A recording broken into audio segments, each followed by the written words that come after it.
नमस्कार बच्चों, आज के वीडियो में आपका स्वागत है। इसके पहले के वीडियो में हमने देखा था श्यामचे बंधु प्रेम, इस पाठ का पहला भाग। आज हम देखेंगे इसी पाठ का भाग दूसरा। पाठ शुरू करने के पहले पहले भाग में हमने क्या देखा उसकी थोड़ी रिवीजन करते हैं। बच्चों, श्यामचे बंधु प्रेम कि पहले पार्ट में हमने देखा कि श्याम पढ़ने के लिए दापोली में जाता है। गर्मी की छुट्टियों में अपने गांव आता है। छुट्टी खत्म होने के बाद फिर से दापोली जाता है। छुट्टियों में उसका भाई उसे नए शर्ट की मांग करता है, लेकिन उसके पास पैसे कहाँ से आएंगे। लेकिन वो निश्चय करता है कि गणेश चतुर्थी को घर जाऊंगा तो छोटे भाई को शर्ट बनवा के ले जाऊंगा और अपने खाऊ के पैसों से उसके लिए सारी दिक्कतें पार करके एक केवल शर्ट ही नहीं तो एक नया कोट बनवा के ले जाता है। यहाँ तक बच्चों हमने पढ़ा था। अब पढ़ते हैं अगला भाग।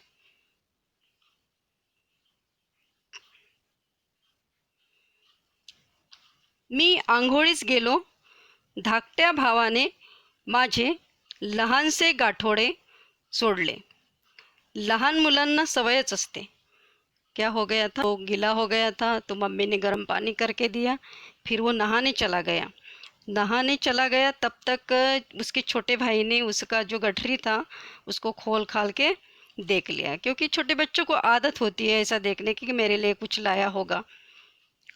त्यांना वाटत असते मी काहीतरी आपल्यासाठी आणलेले असेल, परंतु मी माझ्या भावंडास काय आणणार। श्याम कहता है कि उसको लगा कि मैंने उसके लिए कुछ तो भी लाया होगा, लेकिन मैं तो पड़ा गरीब, अब मैं अपने भाई के लिए क्या लाऊंगा। कोणता खाऊ आणणार, कोणते खेळणे आणणार, कोणते रंगीत चित्रांचे पुस्तक देणार। मेरे पास तो पैसे नहीं है, मैं उसके लिए क्या खाऊ लाऊंगा, कौन सा खिलौना लाऊंगा या कौन से रंगीत चित्रों का पुस्तक उसके लिए ले आऊंगा, क्योंकि मैं तो गरीब था। मी गरीब होतो, परंतु माझ्या भावास त्या गाठोड्यात काहीतरी सापडले। लेकिन मेरे छोटे भाई को श्याम कहता है कि उस गठरी में कुछ तो भी मिला। त्यात कोट सापडला, नवीन कोट। तो कोट नव्हता, ते हृदय होते, ते प्रेम होते, ती आईची फलद्रूप झालेली शिकवण होती। तो श्याम कहता है कि उसको कोट मिला और कहता है श्याम कि नवीन कोट, लेकिन वो कोट नहीं था, वो तो मेरा हृदय था, वो तो मेरा प्रेम था। और मेरी माँ ने मुझ पर जो संस्कार किए थे वो संस्कार थे। अन्ना, हा लहानसा कोट कोणाचा, हा नवीन कोट कोणाला रे। धाकटा भाऊ कोट घेऊन मजजवळ घेऊन विचारू लागला। वैसे ही पुरुषोत्तम उस कोट को लेके आया श्याम के पास और पूछने लगा कि अन्ना, अन्ना बोलता था वो बड़े भाई को, ये छोटा सा कोट किसका है, ये नया नया कोट किसका है, किसके लिए लाया है। मग सांगेन, घरात जा घेऊन, मी म्हटले। श्याम बोलने लगा कि मैं बाद में बताऊंगा, अभी तुम उसको अंदर ले जाओ। आई, हा बघ कोट, हा काही अण्णाच्या अंगाचा नाही, हा मला आणलाय, होय आई। धाकटा भाऊ आईला विचारू लागला। लेकिन उसके मन में इतने सारे प्रश्न थे पुरुषोत्तम के, श्याम के छोटे भाई के मन में। उसको लगा कि ये कोट मेरा ही है। जैसे ही श्याम ने बोला कि मैं बाद में बताऊंगा, तुम अंदर जाओ, तो वो आई के पास चला गया। आई के पास जाके बोला कि देखो देखो माँ, ये कोट देखो, ये कोई अन्ना के नाप का नहीं है, ये तो मेरे ही नाप का है, मेरे ही लिए उसने लाया है ना माँ। इस प्रकार के प्रश्न वो अपने माँ को पूछने लगा। आई ने कोरडे धोतर दिले, मी चुलीजवळ शेकत बसलो।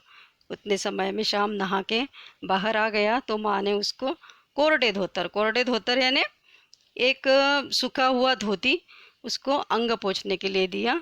और श्याम जहाँ चूल्हा था वहाँ ठंड लग रही थी तो सेकने के लिए आ गया वहाँ पे। आई म्हणाली, श्याम, हा कोणाचा कोट, मोरू जोशांकडे का रे द्यावयाचा आहे, कापातल्या मुक्याने पाठविला असेल। वडील म्हणाले। तो आई को भी शंका आने लगी, क्योंकि श्याम के पास तो पैसे नहीं है, नया कोट कहाँ से आएगा। हो सकता है दापोली में उनके गांव के और भी कुछ लोग रहते थे, तो उनके रिश्तेदारों ने भेजा होगा किसी के लिए। तो आई बोलने लगी कि श्याम, ये किसका कोट है? मोरू जोशी के इनका तो नहीं है। उतने में वडील भी शंकाकुल हो गए. उन्होंने भी पूछा की ये कापातल्या मुक्याने पाठविला असेल. एक मुका है ने गुंगा, तो वही उनके एरिया में जो रहता था उन्होंने भेजा होगा. पिताजी बोले, नाही, हा मी पुरुषोत्तमसाठी शिवून आणला आहे. मी म्हटले. श्याम बोला कि नहीं, मैं ये किसी का नहीं है, ये मैंने पुरुषोत्तम के लिए नया सिल के लाया है. पैसे रे कोटले, कोणाचे कर्ज काढलेस का फीचे दवडलेस? वडिलांनी विचारले. अब शाम के पास तो पैसे नहीं है, तो मम्मी और पापा के मन में शंका आएगी. तो पिताजी बोलने लगे, पैसे रे कहाँ से लाए? किसी का कर्जा लिया है क्या? या मैंने फीस के लिए तुम्हें दिया था पैसा, फीस नहीं भरी होंगी और वही पैसा तुमने खर्च किया होगा. इस प्रकार के प्रश्न वडील पूछने लगे. कोणाच्या पैशांना हात तर नाही ना लावलास? आईने कातर स्वरात विचारले. अब माँ भी थोड़ी भयभीत हो गई. माँ को भी लगा मेरा बच्चा चोरी तो करने नहीं लगा. तो उसने भी पूछा कि किसी के पैसे को तुमने हाथ तो नहीं लगाया ना बेटा? आई, मी कर्ज काढले नाही, चोरलेही नाहीत, फीचे खर्चिले नाहीत. मी म्हटले. श्याम बोला कि नहीं माँ, तुम डरो मत, ना तो मैंने कर्जा निकाला है, ना तो मैंने चोरी की है, और ना तो मैंने फीस का पैसा खर्चा किया है. मग उधार का शिवून आणलास? श्याम वडिलांनी विचारले. तो श्याम के पिताजी को लगा कि इसने फीस का भी पैसा नहीं लिया, कर्जा भी नहीं लिया, किसी के यहाँ चोरी भी नहीं की, तो ये हो सकता है इसने उधार करके कोट बनाया होगा. तो पूछने लगे कि तुमने उधार पैसा लेके कोट बनाया क्या? भाऊ, तुम्ही मला खाऊला आणा 2 आणे देत असा, ते मी जमाविले.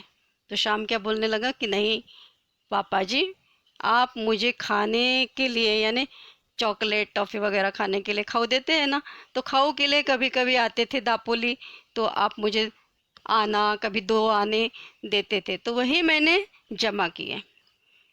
गेल्या 2-3 महिन्यांचे सारे जमाविले, त्यातून हा कोट शिवून आणला. गेले यानी जो 2-3 महीना के मैंने उसमें पैसे जमा किए और उस पैसे से मैंने ये कोट बनाया. आई म्हणत असे, तुझे अण्णा दादा मोठे होतील मग पुरुषोत्तमला नवीन कोट शिवतील.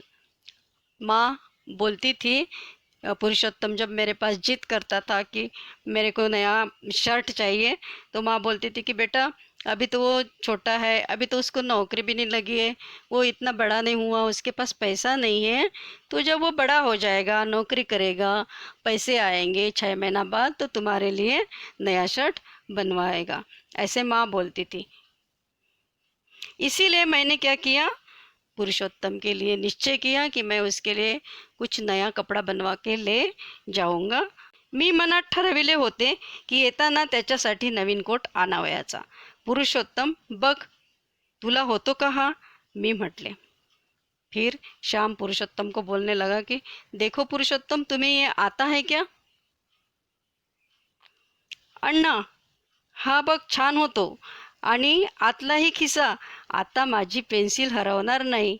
आई बघ. पुरुषोत्तम आईला दाखवू लागला.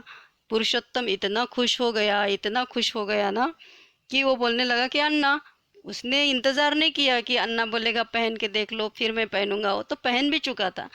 फिर बोला वो कि अन्ना देखो देखो कितना अच्छा आ गया ना मुझे, और अब मेरी पेंसिल भी नहीं घूमेगी क्योंकि इसको अंदर से खींचा यानी पॉकेट भी है, जेब भी है. आई आई देखो. पुरुषोत्तम बड़ी खुशी से अपनी माँ को पहन के कोट दिखाने लगा. मी सांगितलेली हकीकत ऐकून आईला गहिवर आला. ती म्हणाली, श्याम, तू वयाने मोठा नाहीस, पैशाने मोठा नाहीस, शिकून मोठा नाहीस, परंतु मनाने मोठा आजच झाला हो. तो उसने जो हकीकत श्याम ने बताई, तो उसकी माँ उस हकीकत को सुन के भावुक हो गई. उसके अश्रु बहने लगे, आनंद अश्रु. और वो श्याम को बोली कि श्याम, तू तो उम्र से बड़ा नहीं हुआ और पैसे से भी बड़ा नहीं हुआ, इतना मतलब पैसा भी नहीं कमाने लगा, और शिकून मोठा नाहीस, और तुमने इतना अभी पढ़ाई भी नहीं की, एजुकेशन लेके भी बड़ा नहीं हुआ, लेकिन माँ बोली कि तुम मन से बहुत बड़े हो गए हो आज ही. हेच प्रेम बाळांनो पुढेही ठेवा. और कहने लगी कि ऐसा ही प्यार बाळांनो यानी बच्चों आगे भी रखो. या प्रेमावर कोणाची दृष्टी नको पडायला. अब इस प्रेम को किसी की नज़र नहीं लगनी चाहिए. वडिलांनीही माझ्या पाठीवरून हात फिरवला. ते बोलले नाहीत. त्या हात फिरवण्यात सारे बोलणे होते, साऱ्या स्मृती होत्या. पिताजी ने भी शाम के पीठ से हाथ फेरा, पीठ थपथपाई, क्योंकि उनको भी लगा कि मेरा बेटा बहुत अच्छा है और उसने चोरी भी नहीं की, कर्जा भी नहीं लिया, और उसकी भावनाएं देखो छोटे भाई के बद्दल की कितनी अच्छी है. तो लेकिन उन्होंने हाथ फेरा, वो कुछ बोले नहीं, लेकिन न बोलने में ही उनका सारा कुछ बोलना था, सारी यादें थी. तो इस प्रकार से शामचे बंधु प्रेम ये पाठ बच्चों यहाँ खत्म होता है. अब देखते हैं शब्दार्थ. बंधु प्रेम, भाई के प्रति प्रेम. मई महीना, मई माह. सुट्टी यानी छुट्टी. परत यानी वापस. शाळा यानी पाठशाला. पावसाळा यानी वर्षा ऋतू. सुरू यानी शुरू. तप्त यानी गरम. शांतऊ यानी शांत. पाऊस यानी वर्षा. लहान भाऊ यानी छोटा भाई. हट्ट यानी जिद्द. रोजगारी यानी नौकरी. सदरा यानी शर्ट. धाकटा भाऊ यानी छोटा भाई. आई बाप यानी माता पिता. शिंपी यानी दर्जी. वय यानी उम्र. कापड यानी कपड़ा. डोळे यानी आँखें. दर्या यानी नाला. ऐक यानी सुनो. आई यानी माँ. हिरवा यानी हरा. जपून यानी संभाल कर. दूथड़ी यानी दोनों तट. काठी यानी लाठी. धावपळ यानी प्रयत्न. खड़ी यानी गिट्टी. खुपणे यानी चुभना. लक्ष्य यानी ध्यान. अंधार यानी अंधेरा. धडपड यानी प्रयत्न. वीज यानी बिजली. ओला चिंब यानी गीला होना. गारठा यानी ठंड. निखारे यानी कोयले, गरम कोयले. कढ़त पानी यानी गरम पानी. अंघोळ यानी स्नान. गाठोडे यानी गठरी. सवय यानी आदत. भावंड यानी भाई. खेळणे यानी खिलौना. शिकवण यानी उपदेश. धोतर यानी धोती. चूल यानी चूल्हा. जमविले यानी जमा किए. ठरविले यानी निश्चित किया. छान यानी अच्छा. खिसा यानी जेब. मोठा यानी बड़ा. दृष्टि यानी नज़र. स्मृति यानी यादें. तो इस प्रकार के बच्चों ये शब्दार्थ हैं. अब हम देखते हैं इस पाठ का स्वाध्याय. स्वाध्याय में पहला प्रश्न है, खालील प्रश्नांची 1-2 वाक्यात उत्तरे लिहा. उसमें अ है, नवीन पाऊस सुरू होण्याचा मातीवर काय परिणाम होतो. यानी कि नई बारिश आने के बाद मिट्टी पर उसका क्या परिणाम होता है. क्या परिणाम होता है बच्चों, हमने पाठ में पढ़ा है कि नई बारिश होने के बाद मिट्टी का क्या आता है, अच्छा सा सुगंध आता है ना. तो और ज़मीन कैसे होती है, शांत होती है, यानी गर्म होती है. गर्मी के सीज़न में ज़मीन तो गर्मी उसकी थोड़ी कम हो जाती है पहली बारिश आने के बाद. यानी नवीन पाऊस सुरू होण्याचा मातीवर काय परिणाम होतो, तो पावसाळा सुरू झाला की तप्त जमिनीला मेघ शांत होऊ लागतात. तापलेल्या जमिनीवर पाण्याचे थेंब पडले की सुंदर असा वास सुटतो आणि गंधवती पृथ्वी या वचनाची आपल्याला काय होते, आठवण होते. तो ये है इसका उत्तर. आ, श्यामने कोणता निश्चय केला. श्यामने कोणता निश्चय केला, यानी श्यामने कौन सा निश्चय किया. इसका उत्तर है बच्चों, क्या हो गया था कि श्याम के छोटे भाई का सदरा यानी शर्ट फट गया था, तो उसने श्याम के पास जिद की थी कि मुझे नया शर्ट चाहिए। तभी श्याम ने निश्चय किया था, क्या निश्चय किया था कि उसके लिए मैं नया शर्ट सिल के लाऊंगा। तो श्याम ने क्या निश्चय किया था की त्याच्या छोट्या भावाचा सदरा फाटला होता आणि त्याच्या आईने त्याला 2-3 गाबड्या लावल्या होत्या, म्हणून आपल्या भावास नवीन कपडा शिवून न्यावयाचा हा निश्चय श्यामने केला होता। लहान भावाला आईने कसे समझावले, छोटे भाई को माँ ने कैसे समझाया। कैसे समझाया पहले हिंदी में बताती हूँ आपको कि उसकी माँ बोली कि तुम्हारे दादा अन्ना कैसे हैं, अभी छोटे हैं, वो बड़े हो जाएंगे, पढ़ लिख के भी बड़े हो जाएंगे, रोजगारी करेंगे और 6 महीना बाद तुम्हारे लिए क्या करेंगे, नया सदरा सिल के लाएंगे, तो अभी तुम हट मत करो, जिद मत करो।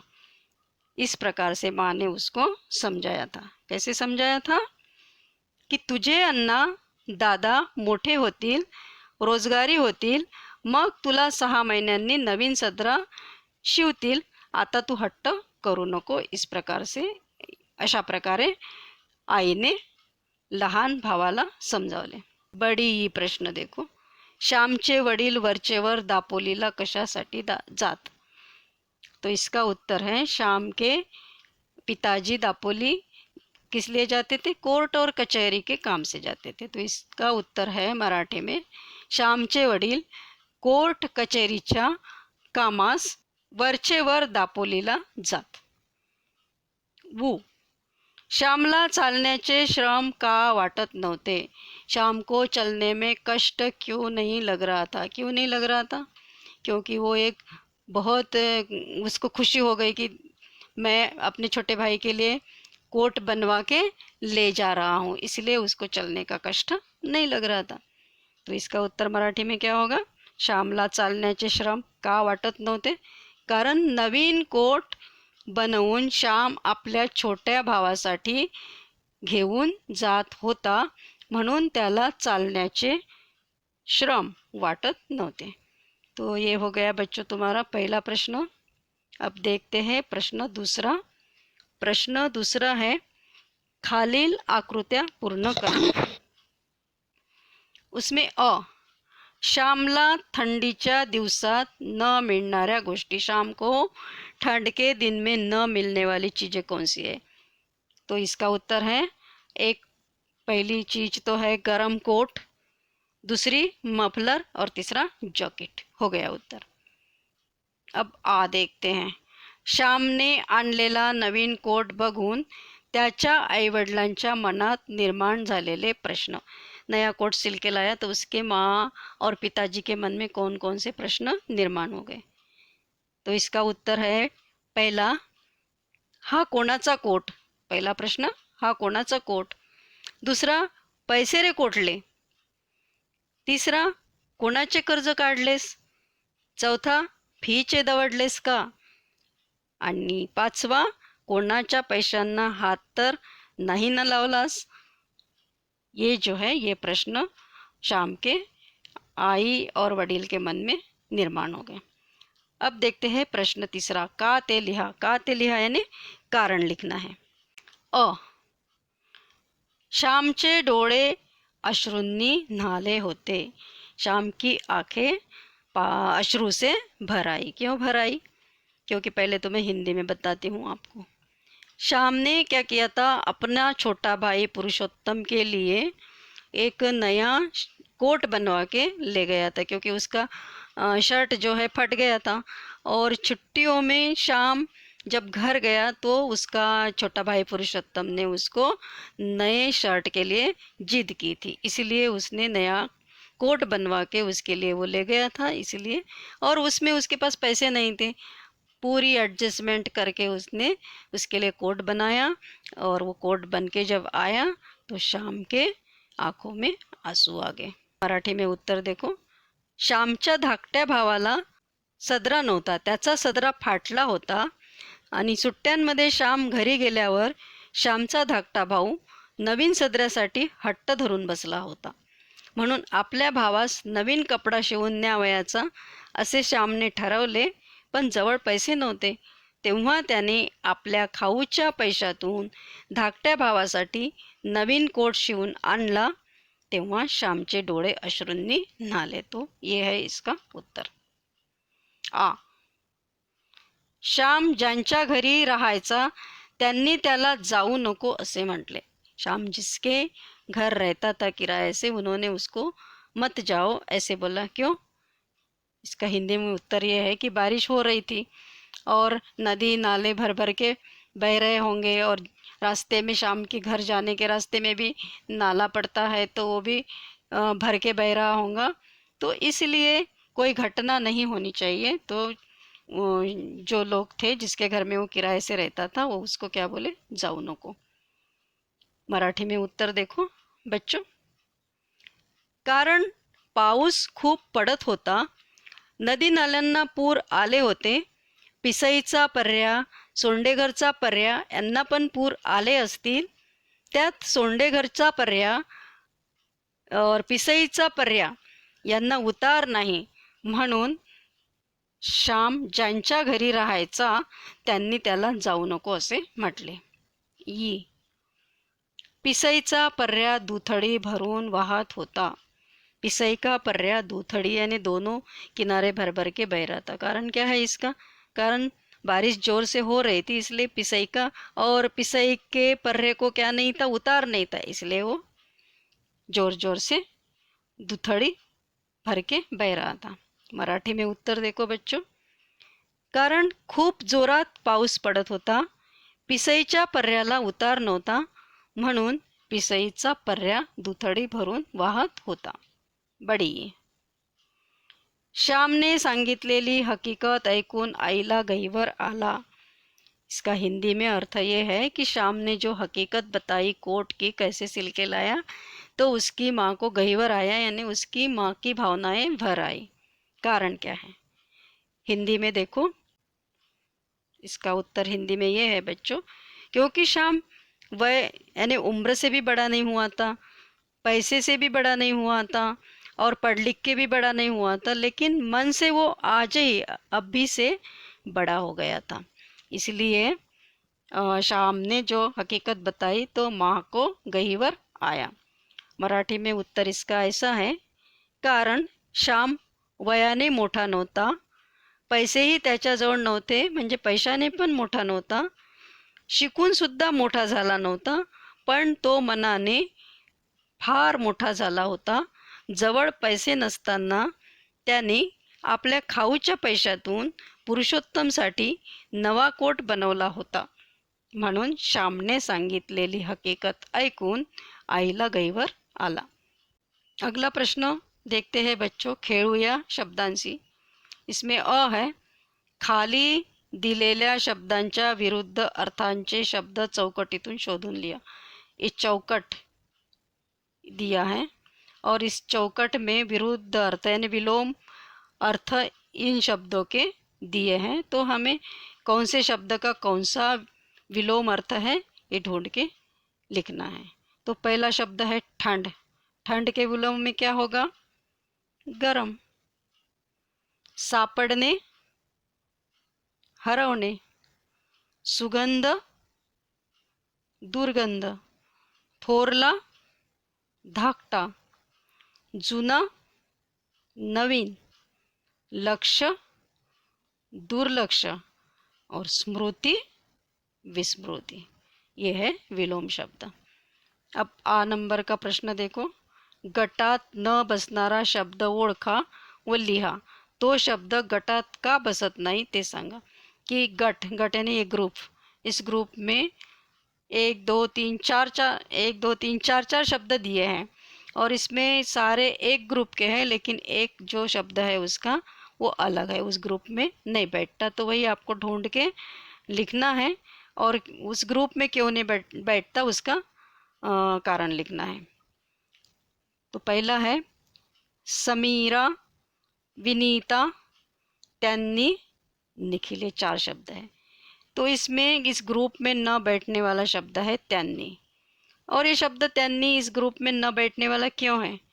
क्योंकि समीरा, विनीता, निखिल ये सारे नाम हैं, लेकिन त्यांनी ये क्या है, सर्वनाम है, इसलिए ये ग्रुप में बैठने वाला शब्द नहीं है।